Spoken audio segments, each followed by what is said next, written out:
Lily Strummer was 21 and was one of the few Pack doctors.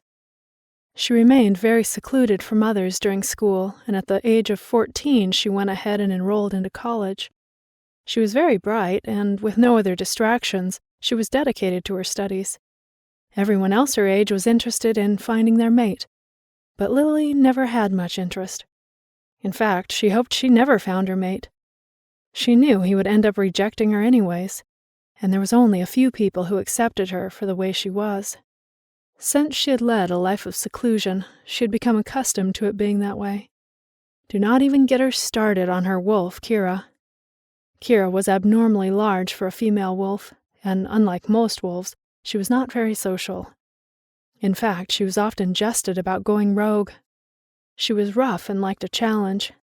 Honestly, she was even larger than many alpha males, and her presence was very dominant. She was an enormous, all-black wolf with emerald eyes that pierced into the soul. Despite Lily being excluded from her pack, she was a strong-willed young lady, and would readily oppose anyone if the need ever arose. She was self-confident in her appearance and in herself. She never considered herself stunningly beautiful, but she had heard the guys from school always complain how the hottest girl had to be so scary. She was only 5'4". She was so tiny while her wolf was huge. She had bright, shiny blonde hair, green eyes, a round bubble butt, a tiny waist, and well-developed breasts.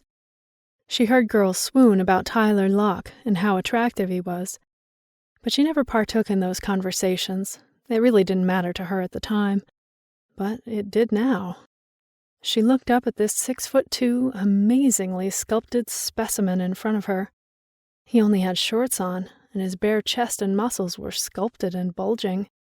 He looked to be about the same age as her. His hair was black as night, and his eyes were a beautiful gray color.